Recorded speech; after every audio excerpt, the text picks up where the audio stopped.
Bismillahirrahmanirrahim. Alhamdulillah. Alhamdulillah. Alhamdulillah nahmaduhu wa nasta'inuhu wa nastaghfiruhu wa natawakkalu alayhi wa na'udzu billahi min shururi anfusina wa min sayyiati a'malina. Man yahdihillahu fala mudilla lahu wa man yudlil fala hadiya lahu. Asyhadu an la ilaha illallah wa asyhadu anna Muhammadan abduhu wa rasuluh sallallahu alaihi wasallam tasliman katsiran amma ba'd. Faqala Allah Ta'ala fil Qur'anil 'azim walau anna ahlal qura amanu wattaqaw lafatahna 'alaihim barakatin minas samaa'i wal ardh. Faqala Allah Ta'ala fil Qur'anil 'azim وَمَنْ أَحْسَنُ قَوْلًا مِمَّنْ دَعَا إِلَى اللَّهِ وَعَمِلَ صَالِحًا وَقَالَ إِنَّنِي مِنَ الْمُسْلِمِينَ. صدق الله العلي العظيم. Alhamdulillah, kepada imam yang saya kasihi, kepada tuan pengurusi, Tuan Haji Arif dan barisan EJK Masjid Hidayah kita ni, serta Tuan Haji, Hajah-hajah, tuan-tuan, puan-puan, abang-abang, adik-adik yang dimuliakan Allah Subhanahu wa Ta'ala. Alhamdulillah, pertama-tama marilah kita panjatkan kesyukuran kita kepada Allah Subhanahu wa Ta'ala kerana dengan taufik, hidayah, inayah daripada Allah Subhanahu wa Ta'ala, kita dapat berada dalam mentaati Allah SWT.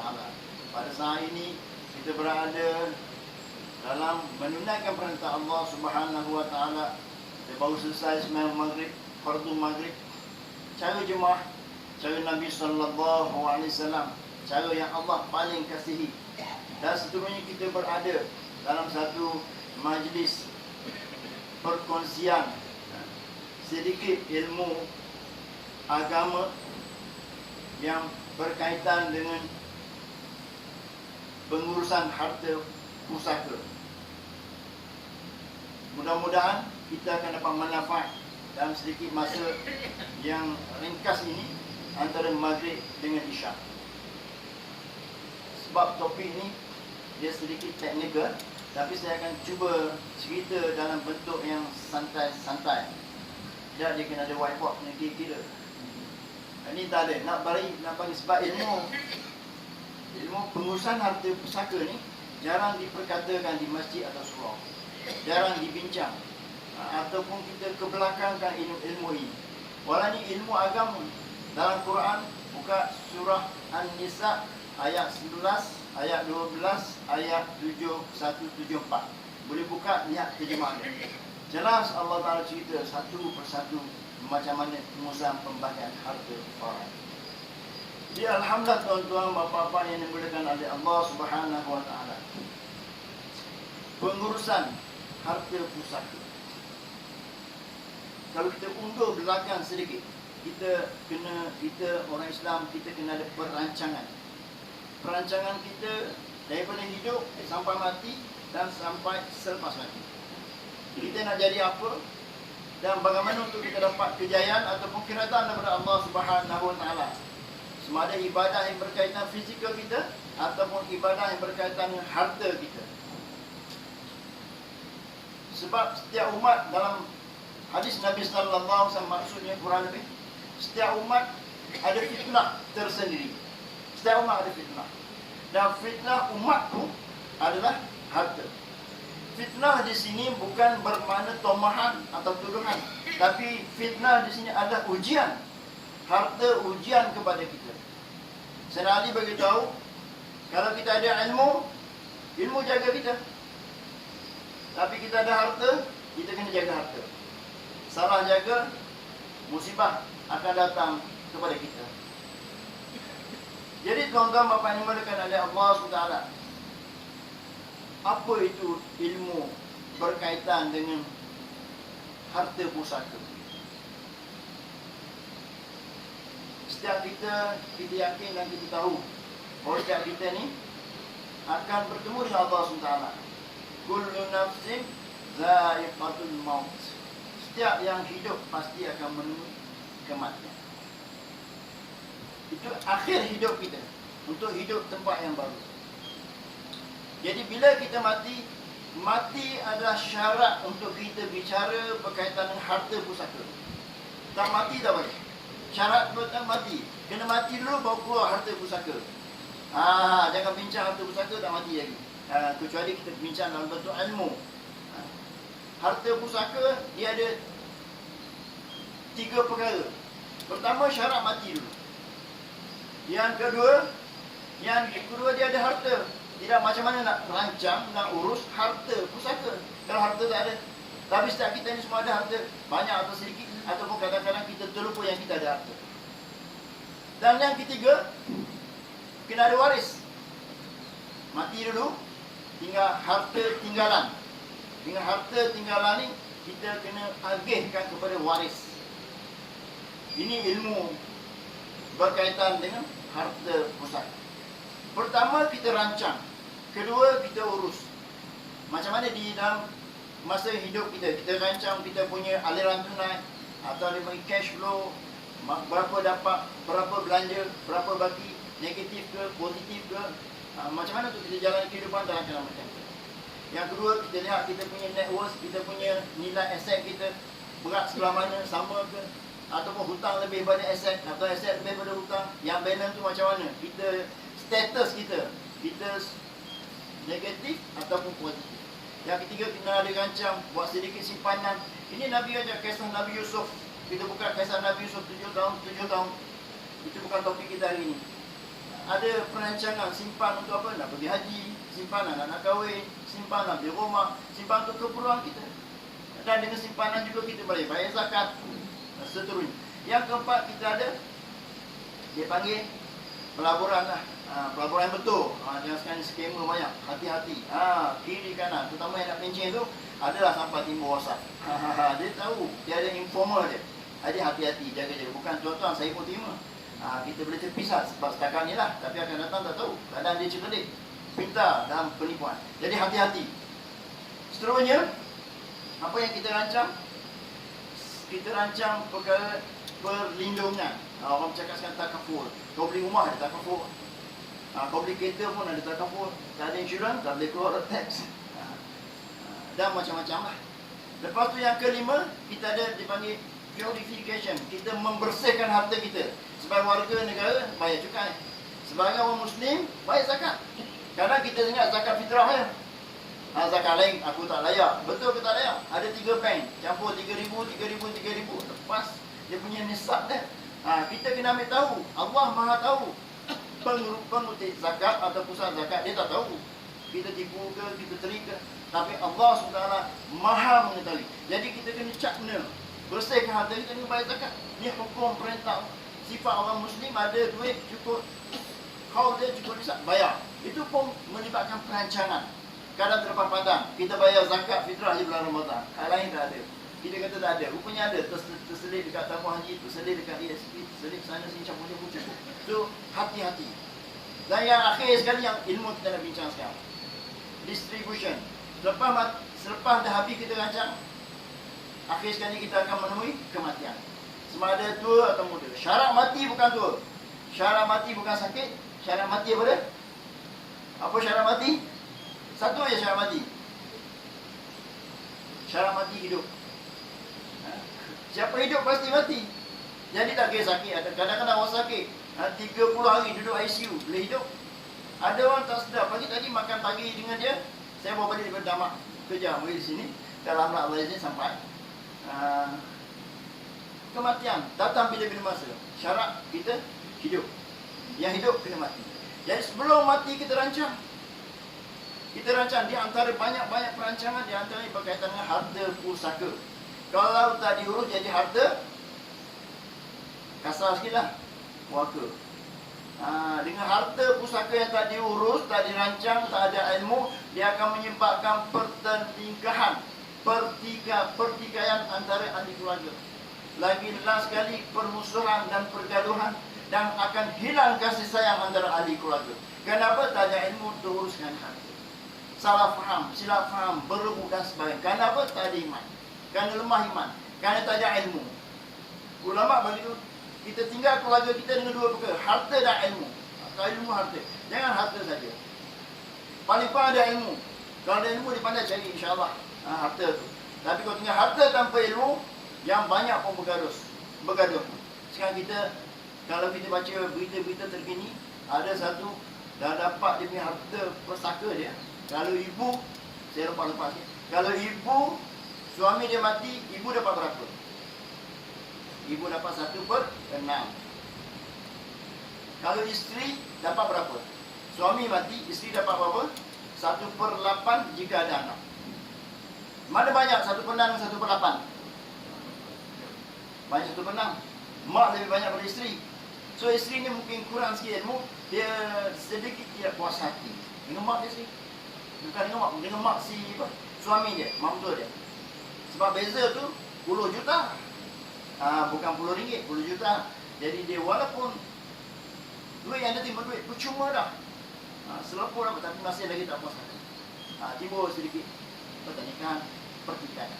So pergi mahkamah, panjang cerita dia. Kalau kita ikuti ada cerita dia, nama sebenarnya. Tuan-tuan, bapa-bapa, ibu yang dimuliakan Allah SWT,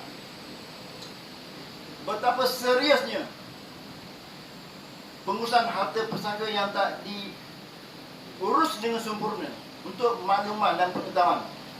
Sehingga akhir tahun lepas 2020, harta pusaka yang beku, tak boleh guna, agak-agak berapa? 70 bilion. Bukan juta, bilion. Boleh bangunkan sebahagian besar negara Malaysia. Besar. Dan ada 1 juta kurang lebih geran tanah yang tak diurus dan masih lagi nama si mati. Dan ada puluh ribu kenderaan bernamanya si mati. Dan banyak lagi isu-isu, macam-macam isu.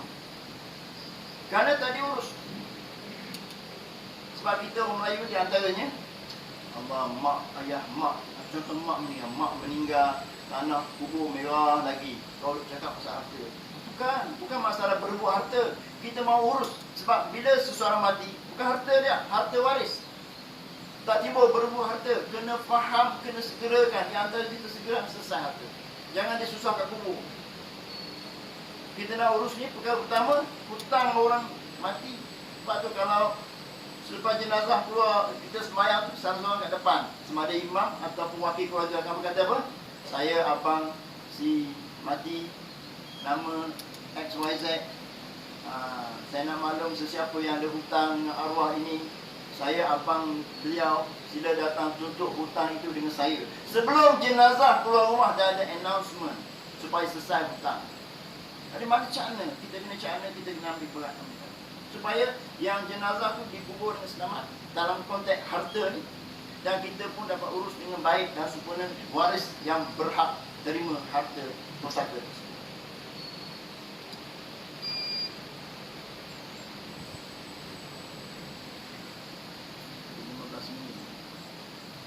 Saya cerita, memang tu saya lepak-lepak. Kalau nak cerita banyak, dia pergi 1 jam. Okey, sekarang ni, bila kita nak bicara harta pusaka, kita akan bicara 4 perkara.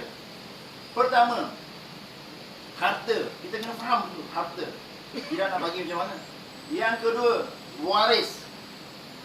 Yang ketiga, hukum pembahagian dia macam mana. Dan yang keempat, tempat bidang kuasa yang kendalikan harta kita tu di mana, institusi di mana. Dan last sekali yang kelima, instrumen.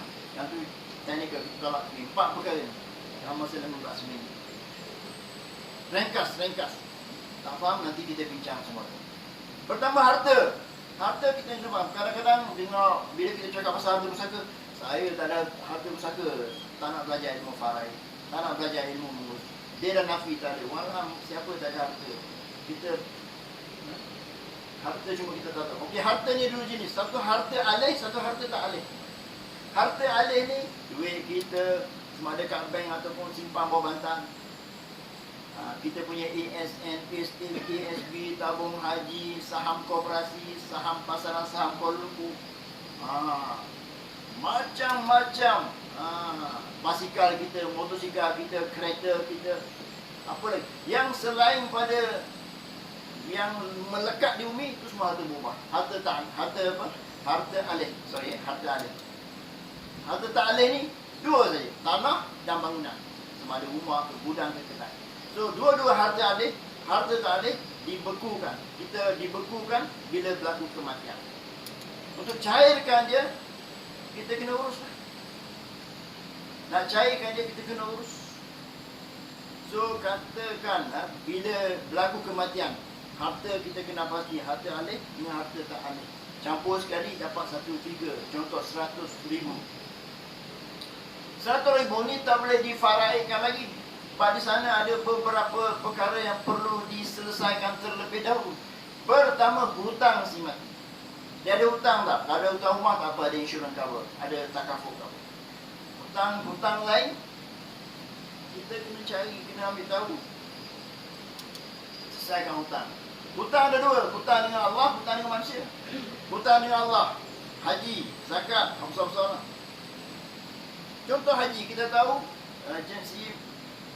si mati ni, dia ada duit, dia cukup syarat untuk pergi haji. Tapi dia sakit ke, ataupun kota tak dapat ke, so kita ambil dulu untuk haji badar. Selesai dia dengan Allah. Dia zakat, dia ada duit, kita 3 tahun, balance 100,000 je. Memang layak bayar zakat. Tapi dia ada maklumat, dia dapat keluarga dia kata tak bayar. Ambil, bayar, selesaikan dia hutang dia dengan dia, dengan Allah Ta'ala. Nazar, kifarah yang kita belajar pasal puasa, tinggal 1 hari, 1 cupak. Kalau dia sebab dia sakit, dia tinggal berapa hari, kira, bayar, selesai hutang dengan Allah. Kedua, hutang dengan manusia. Banyaklah. Yang berjaga, yang tak berjaga, yang personal, yang individu, yang pergi ambil kedai kunci, bayar buku 35. Kalau kat kampung lah. Dia tak tahu, yang tahu dia. Mungkin isteri dia tahu, ataupun alung dia dan sebagainya. Kena ambil tahu bayar, walaupun 10 sen, kena bayar. Itu hutang. Kecuali pihak sana, halal. Itu baru pertama hutang. Yang kedua, isu kedua besar, harta sepencarian. Ini saya tak bincang panjang. Harta sepencarian. Ini khusus untuk spouse, untuk pasangan, suami isteri. Harta sepencarian tak ada bapa dengan anak, anak dengan bapa, mak dengan ayah tak ada. Harta sepencarian hanya khusus untuk pasangan. Suami ke isteri, isteri ke suami. Yang ketiga, kena tolak dulu. Kata 100,000, tolak hutang tadi. Lepas tu tolak harta sepencarian. Tolak dia punya hibah jika ada. Hibah satu topik. Macam mana? Hibah ni hukum Allah. Kita bukan nak lari pada faraid. Hibah hukum syarak, perintah Allah. Begitu juga faraid. Okay?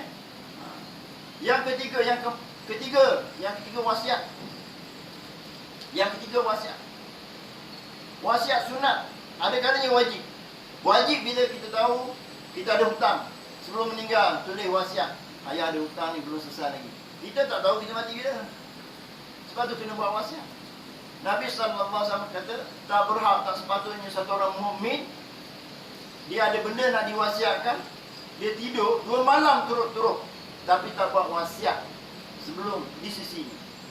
Mana kena buat wasiat? Wasiat ni ringkas. Wasiat ada wasiat agama, tauhid. Wasiat pesan ke anak isteri, abang meninggal nanti ni pesanan terakhir untuk kamu anak-anak, jaga agama, jaga iman, jaga itu, jaga ini, jangan buat itu. Itu nasihat wasiat. Seperti mana Nabi Ismail, Nabi Ibrahim nasihat pada anak dia, Nabi Yaqub nasihat pada anak dia. Dalam Quran cerita, kamu jaga Islam dan pastikan kamu mati dalam Islam. Rujuk Al-Quran. Dan banyak kisah-kisah. Itu wasiat tauhid. Wasiat kedua, wasiat berkaitan dengan hutang. Yang ketiga, wasiat harta. Harta kita ni, kita wasiat, dia ada hak dia, dia ada limit dia. Kita tak boleh wasiat harta kita 100%. Maksimum berapa? 1/3 saja. Sekiranya arwah dia wasiat harta lebih 1/3, batal. Sebab ini rujuk pada kisah Sa'ad bin Abi Waqqas radhiyallahu anhu. Satu kali dia Nabi SAW ziarah dia, dan dia beritahu, wahai Rasulullah SAW, aku ada harta banyak, ada anak perempuan seorang. Bagaimana kalau aku infak seluruh harta aku fi sabilillah? Ini sahabat. Nabi SAW itu tidak boleh. Nabi tak benar. Kalau tak boleh sepenuh, saya nak infak separuh daripada harta saya untuk khuruj fi sabilillah. Nabi kata tidak. Dan bagaimana kalau aku nak infak 1 1/3. Mana wasiatkan harta tu, lepas mati guna harta tu 1/3. Maka Nabi SAW beritahu, boleh, tapi itu pun banyak, kasir, itu pun banyak. So berdasarkan hadis ini kata ulama, maka wasiat dibenarkan 1/3 saja daripada harta bersih pusaka, bukan harta kasar. Setelah tolak harta 100,000 kita ada, tolak hutang, tolak harta pencarian, tolak hibah, tolak wasiat, bolehlah katakan 40,000. So 40,000 lah akan difaraidkan kepada waris kita. Siapa waris kita? Waris dia ada waris utama, waris ganti, waris sisi. Saya tak nak bincang yang ganti dengan sisi. Waris utama yang kita kena ambil tahu. Waris utama siapa? Ada 5. Pertama, waris utama ni kita, mak dan ayah kita. Lihat sekarang masih ada atau tidak. Ini waris utama. Kita dah boleh buat perancangan. Sekarang ayah ada ke? Ayah masih ada atau tidak? Ibu masih ada atau tidak? Ni ayah dan ibu. Yang kedua, pasangan kita, sama ada suami atau isteri. Yang ketiga, anak lelaki dan anak perempuan. Ini waris utama. Balik kita boleh buat planning, perancangan.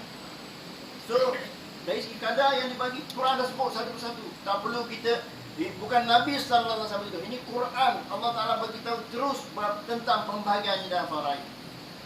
Ini tak boleh kita ada suara-suara sumbang yang salah cakap boleh rosak akidah. Contohnya faraid tak adil. Na'udzubillah min zalik. Perkataan itu menyebabkan terkeluar, terbatas syahadat yang permainkan hukum Allah.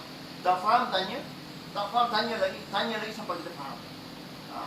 Contohnya ada orang cakap, saya buat ni sebab saya tak nak terima faraid. Ayat-ayat ni bahaya. Sebab faraid hukum Allah, hibah hukum Allah, wasiat hukum Allah. Ada kala wajib, ada kala sunat.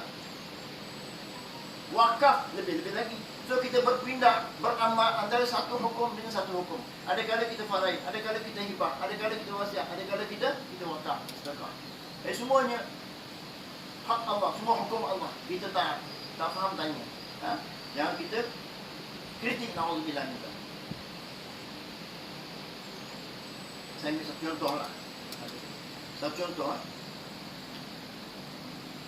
Yang tadi lah, bila suami meninggal, isteri dapat berapa? 1/8 jika ada anak. Ibu dapat berapa? 1/6. Okay? Ibu lebih banyak pada isteri. So apa dia protes? Dia kata, siapa jaga suami arwah? Saya isteri pada dia. Saya bersusah payah dengan dia. Saya itu, saya ini, saya itu. Sepatutnya, keluar sepatutnya. Na'udzubillah minta. Atau tak sepatutnya, dia rasa tak puas hati. So perasaan yang perlu dibersihkan, dijelaskan, difahamkan. Dia kalau sepatutnya ta'abudi, taat tanpa soal. Tapi untuk ulama fiqh, untuk kita faham penjelasan dan pencerahan, kenapa ibu lebih?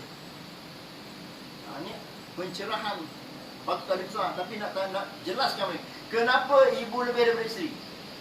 Sebab ibu yang lahirkan suami dia. Ke dia lahir suami dia?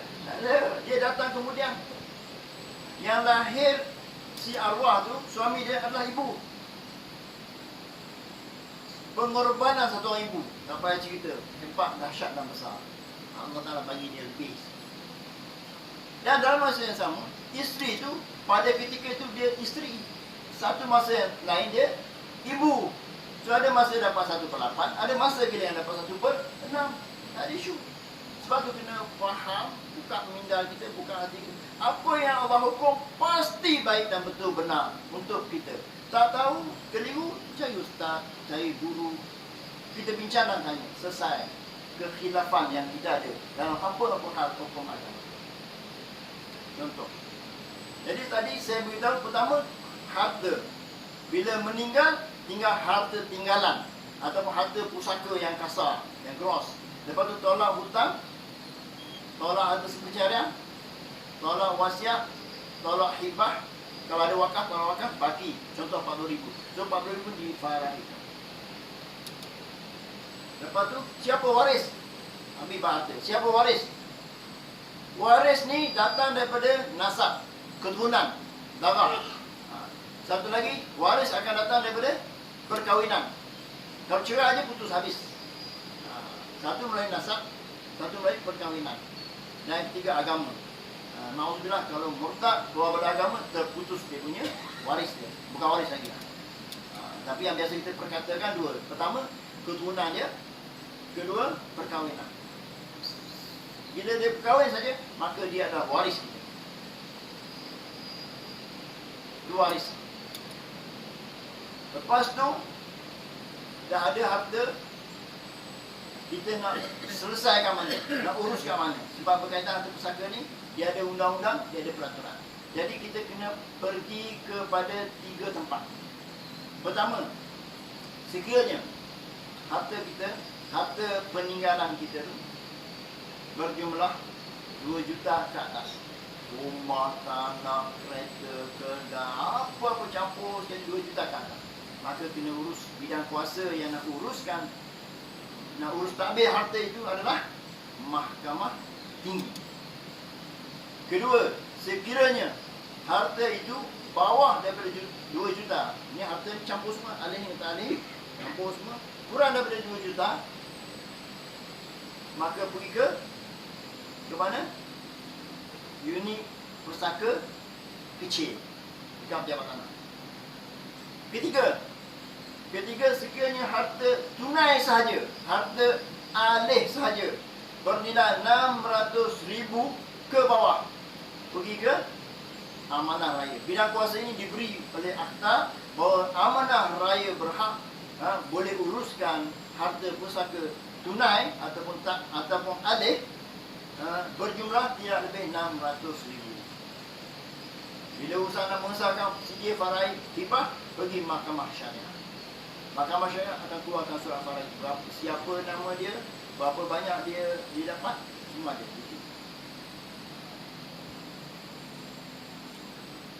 Pertama harta, kedua waris, ketiga tempat, keempat hukum. Hukum pengagihan tu, pertama hukum faraid. Kena ikut, kita orang Islam hukum faraid. Bukan Islam, dia ikut, ada satu akta, kontrak 1958. Itu dia punya undang-undang, peraturan. Kita kena ikut hukum faraid. Okay? Setelah tolak tadi semua, hukum faraid. So, kena belajar faraid ni, kita kena kenali siapa waris. Dan dia banyak cerita, Saya tak sempat di sini. Okey. Yang kedua, dalam pembahagian dia ada dipanggil muafakat. Contohnya, anak lelaki dia dapat 2 bahagian. Anak perempuan 1 bahagian. Tapi anak lelaki ni dia baik, soleh, dan dia nampak adik perempuan yang jaga mak dia sebelum meninggal, susah payah. So dia kata, saya punya hak, bahagian saya 2 bahagian, 1 bahagian saya bagikan adik saya perempuan. Itu dia bagi muafakat. Itu pentingnya ada iman, bahawa ada kasih sayang, bahawa berpanjangan hubungan kasih sayang. Bukan nak rebut tapi nak bagi. Ini orang ada iman. Orang tak ada iman, dia tak cukup, dia ambil lagi, akan berlaku pertelingkahan, pergaduhan, peperangan, putus hubungan. Yang ini yang panggil bala musibah ataupun harta jadi bokor. Okey, kerasilah.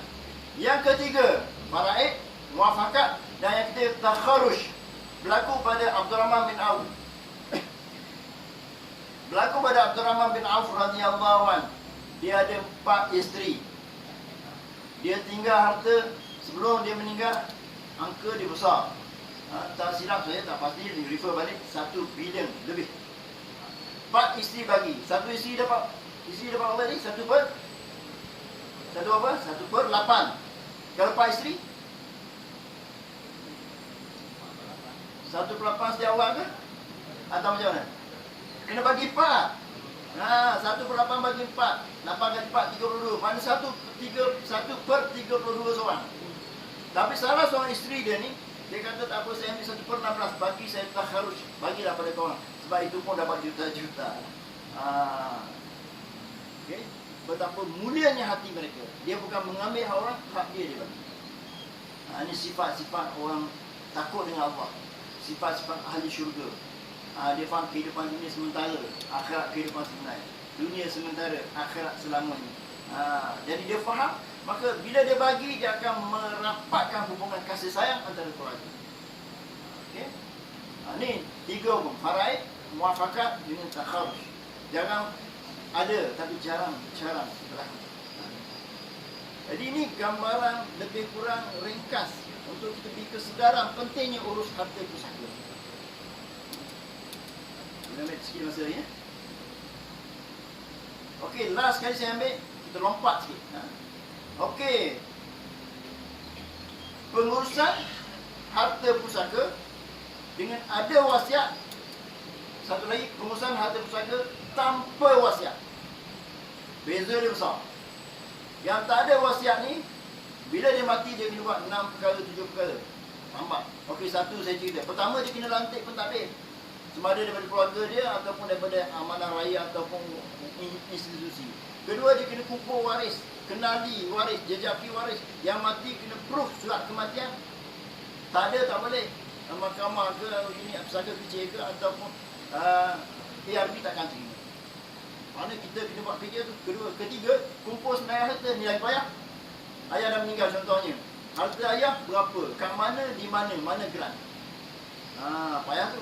Tambah lagi berlaku complicated macam ni. Ayah ni, dia pemegang harta orang lain. Dia biasa berlaku dalam bisnes lah. Makanan menggau lah. Isteri tak tahu, anak tak tahu. Ini harta bapa banyak, 1 juta. Rupanya kawan dia punya. Ini pentingnya persiapan. Dokumentasi perlu dibuat. Sebab tak ada wasiat, dia jadi begitu. Dan yang ketiga, lepas senarai dapat kena nilai harta tu. Kalau harta tu 2 juta lebih, pergi ke mana? Mahkamah tinggi. Kurang 2 juta, pergi ke mana? Unit pusaka kecil. Kalau 600,000 tunai, amanah raya. So jelas. Lepas tu barulah kita dapat pengesahan faraid, nama siapa waris, berapa dapat kadarnya sekalian dengan mahkamah syariah. So dapat surat faraid.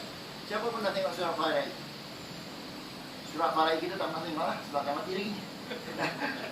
Dan surat faraid orang tua ke semangat kita tengok.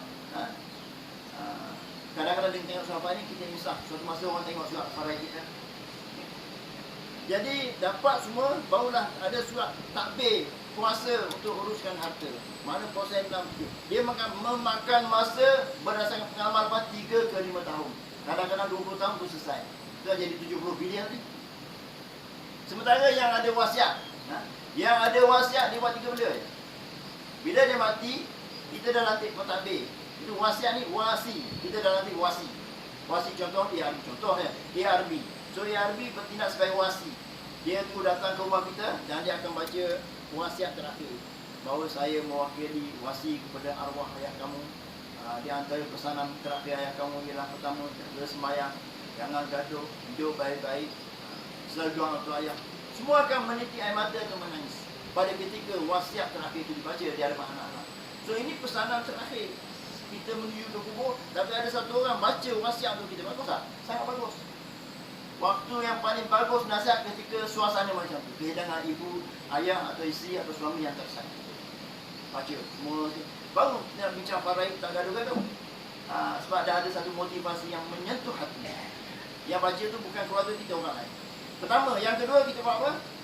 Yang kedua tu dapat dia panggil gram probate ataupun surat kuasa daripada mahkamah untuk kita uruskan harta kita. Dan yang ketiga, bila dapat surat kuasa, kita cairkan harta tu, agih pada keluarga. Mudah tak? Mudah. Kurang lebih setahun selesai. Jadi untuk mengurangkan supaya angka 70 bilion ni tak bertambah, kita kena ambil cakna tentang hukum pengurusan harta pusaka mulai sekarang. Sebab mati bukan nanti besok, lusa, bila-bila datang. Buat persiapan, wasiat, bincang isteri, bincang anak, bukan masalah. Kita nak berhubung harta tapi nak urus harta secara baik. Sebab harta semati adalah untuk waris. 70 bilion kalau bagi ni majoriti harta orang Islam. Kalau dibagi pada orang Islam, Masya Allah, ramai kurang orang miskin. Jadi insyaAllah masa pun dah terlebih. Saya itu sekadar itu perkongsian kita berkaitan pentingnya wasiat, pentingnya hibah, pentingnya wakaf dan pentingnya urus harta pusaka secara sempurna sebelum kita mati. Kita tutup majlis kita dengan tasbih kifarah dan surah wal-asr. Assalamualaikum warahmatullahi wabarakatuh. Bismillah.